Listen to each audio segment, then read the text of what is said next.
La polyarthrite rhumatoïde est une maladie dégénérative très envahissante. Elle est généralement soignée par des traitements médicamenteux assez lourds, mais heureusement on a aussi des moyens naturels pour réduire les symptômes et aussi pour freiner la maladie. C'est ce que je vais vous expliquer tout de suite, mais en attendant, je vous recommande vivement de vous abonner à ma newsletter. J'y donne de nombreux conseils santé chaque semaine. Pour ça, il vous suffit simplement de cliquer dans le lien qui est juste en dessous de la vidéo.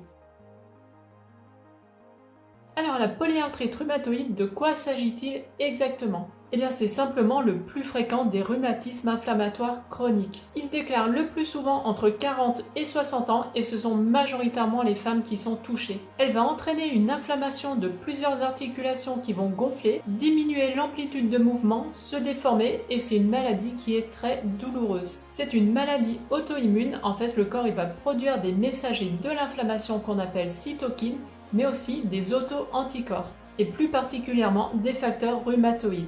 Toute cette inflammation qui en découle engendre des molécules oxydatives qui sont corrosives et qui vont stimuler l'activité d'enzymes à fer, les métalloprotéases, qui vont venir digérer le cartilage. Comme toutes les maladies auto-immunes, elle est liée directement au vieillissement, mais aussi à l'inflammation. Donc on va voir directement ce qu'on peut faire pour améliorer tout ça. L'un des axes principaux va être tout d'abord de restaurer la barrière digestive. Si on a un intestin qui est poreux, on va avoir des morceaux d'aliments, des protéines qui auront été mal digérées ou encore des endotoxines qui vont passer directement dans le sang et vont provoquer de l'inflammation. Cette inflammation, elle va se retrouver directement dans la capsule et dans le liquide synovial, ce qui va créer de grosses douleurs caractéristiques de la maladie. Donc on va directement agir sur cette barrière digestive qui est très importante pour réduire l'inflammation.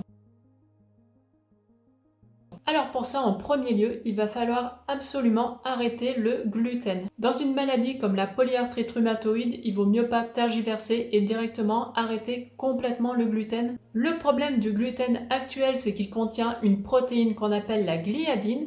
Et cette gliadine, eh bien, elle va augmenter une autre protéine inflammatoire, la zonuline, qui va venir desserrer les jonctions de notre intestin. C'est tout simplement l'ouverture entre les jonctions serrées de notre intestin qui va créer cet intestin poreux. Donc le but, bien sûr, ça va être de ne plus stimuler cette zonuline et donc pour ça, on va absolument éviter le gluten. Le gluten, on va le retrouver principalement dans le blé, le seigle, l'orge ou encore l'avoine.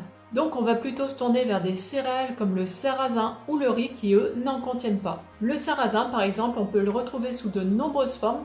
On va le retrouver par exemple en flocons, donc ça c'est idéal pour le petit déjeuner, mais on va aussi pouvoir trouver par exemple des pâtes au sarrasin qui vont remplacer les pâtes au blé. Deuxième catégorie d'aliments qu'il est essentiel d'évincer de son alimentation en cas de polyarthrite rhumatoïde, ce sont les produits laitiers. Malheureusement, ils sont riches en facteurs de croissance, en acides gras saturés ou encore en leucine.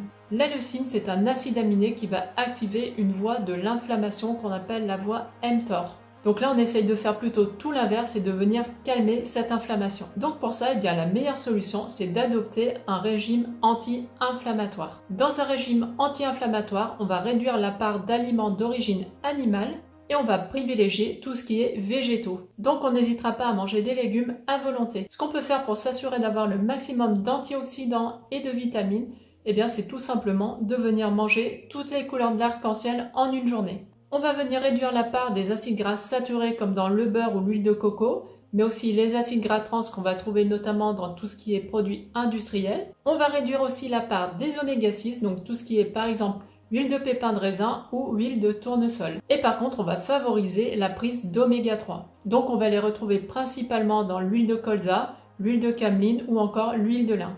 Pour la forme animale, eh bien, on va les retrouver dans tout ce qui est petits poissons gras, maquereaux, sardines, harengs ou encore anchois. On privilégiera aussi tout ce qui est glucides complexes, donc par exemple les légumineuses ou encore les céréales semi-complètes ou complètes. Et on n'hésitera pas à manger aussi des oléagineux et du chocolat noir qui est aussi très riche en antioxydants. Et enfin, dernière chose dans un régime anti-inflammatoire, eh bien, c'est de miser sur du thé vert.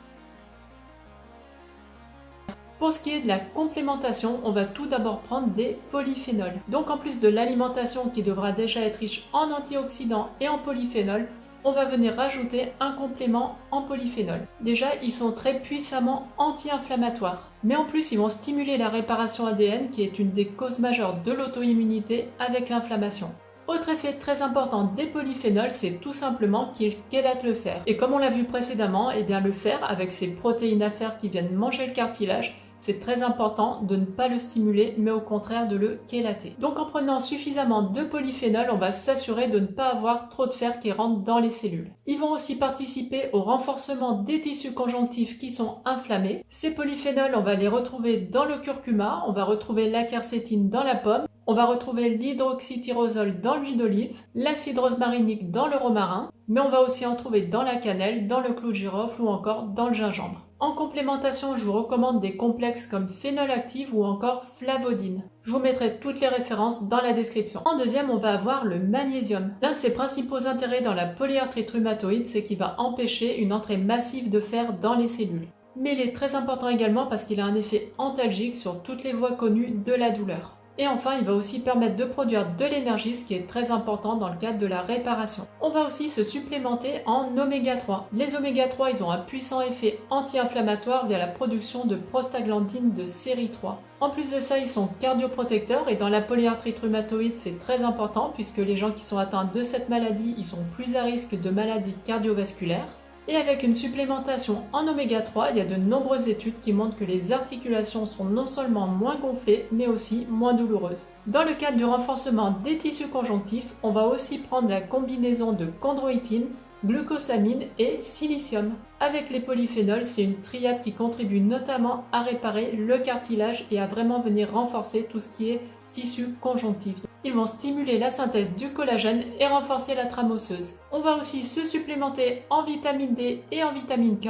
Déjà, la vitamine D et la vitamine K, elles sont connues pour leur effet puissamment anti-inflammatoire. Et très intéressant, il y a des études qui montrent que les personnes qui sont atteintes de polyarthrite rhumatoïde, elles sont plus souvent et plus profondément déficientes en vitamine D. Et voilà, c'est aussi prouvé que la vitamine D et la vitamine K, elles font diminuer les marqueurs inflammatoires. Et enfin, on pourra aussi se supplémenter en glutamine et en probiotiques. La glutamine, c'est un des carburants privilégiés des cellules de notre intestin, donc dans le cadre de la restauration de la barrière intestinale, elle est importante. Et les probiotiques, de la même façon, ils vont aider à la restauration d'une bonne flore.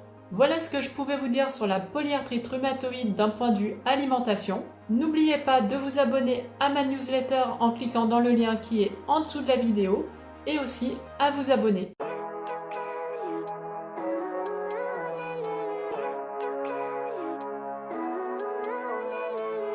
Living life, every day, late at night, not okay. All I want, and I pray, all I need are some better days.